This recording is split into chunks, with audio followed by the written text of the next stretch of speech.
Assalamu alaikum, I'm Aisha and you're watching SAMAA News. Here are today's headlines.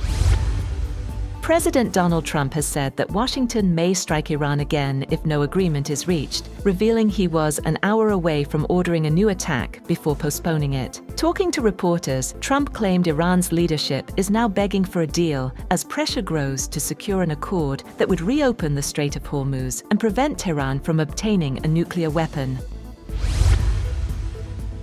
US President Donald Trump says he paused a planned military strike on Iran after Tehran sent a new peace proposal to Washington, adding there is now a very good chance of reaching a nuclear agreement. He claims the decision followed signals from Iran showing renewed willingness to negotiate, while also warning the US military to remain prepared for a large-scale assault if talks fail. Details of any planned strike were not independently confirmed. Iranian officials said their position was conveyed to the United States through Pakistan, which is reportedly playing a key mediating role in back-channel diplomacy.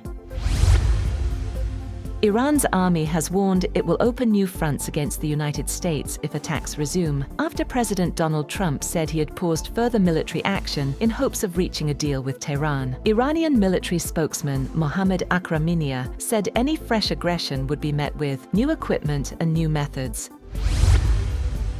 Pakistan has shared with the US a revised proposal from Iran to end the conflict in the Middle East, as peace talks appear to remain stalled. A Pakistani source told Reuters that they don't have much time when asked if it would take time to close gaps, adding that both countries keep changing their goalposts.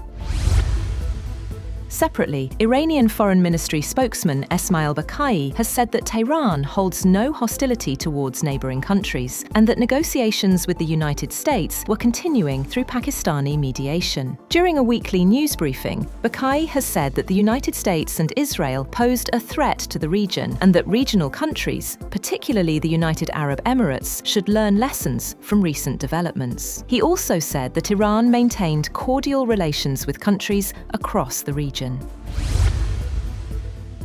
US Treasury Secretary Scott Bessent has called on allies to intensify action against Iran's financing networks, urging Europe, Asia and Middle Eastern partners to target Tehran's banks, shell companies and shadow financial systems. He also said Washington would modernize its sanctions lists to improve enforcement. The statement comes as the Trump administration imposes new sanctions on an Iranian currency exchange house and a network of front companies accused of helping Tehran evade restrictions. The US Treasury also blocked 19 vessels linked to Iranian petroleum shipments as Washington maintained pressure on Iran. Iran has announced the creation of a new authority to manage the Strait of Hormuz, while the Revolutionary Guard said all fiber optic cables passing through the waterway would now require Iranian permits and supervision. Officials have warned that disruptions could impact global financial and energy systems.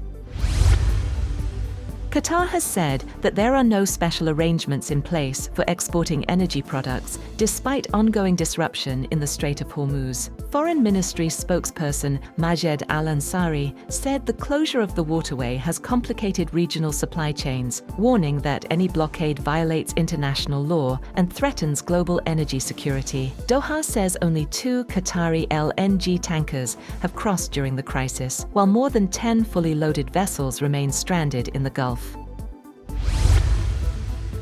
5 people were killed in a shooting at the Islamic Center of San Diego, ICSD, a mosque and school complex in California, in an attack authorities are treating as a suspected hate crime. San Diego police said the 2 suspected gunmen, believed to be aged 17 and 19, are also dead after apparently dying from self-inflicted gunshot wounds. A security guard was among the victims and was credited with helping limit the scale of the attack. Officials confirmed that children present at the school inside the complex were not physically harmed. Investigators said the motive is still being examined, but the case is being treated as a hate crime due to the location.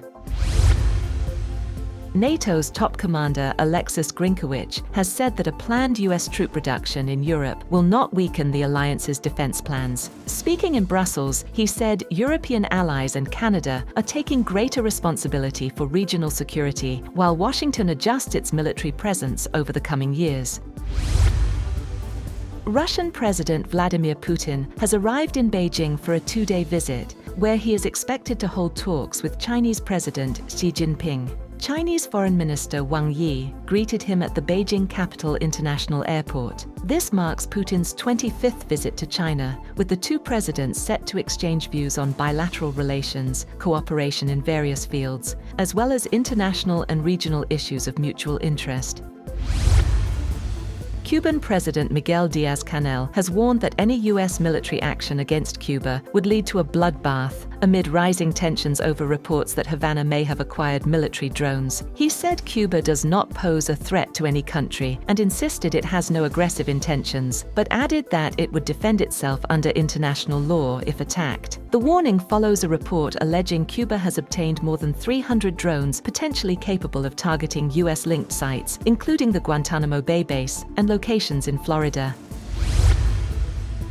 Field Marshal Syed Asim Munir says Pakistan's national progress cannot be derailed by propaganda, misinformation, or foreign-sponsored terrorism, reaffirming the armed forces' commitment to eliminating militancy. According to ISPR, he made the remarks during a visit to Quetta Garrison, where he addressed officers and faculty at the Command and Staff College and reviewed training standards. He stressed the need to adapt to modern warfare and emerging technologies, urging officers to enhance their skills to meet evolving security challenges. Munir reiterated that Pakistan's counter-terrorism efforts will continue with full public support, calling national unity a key strength.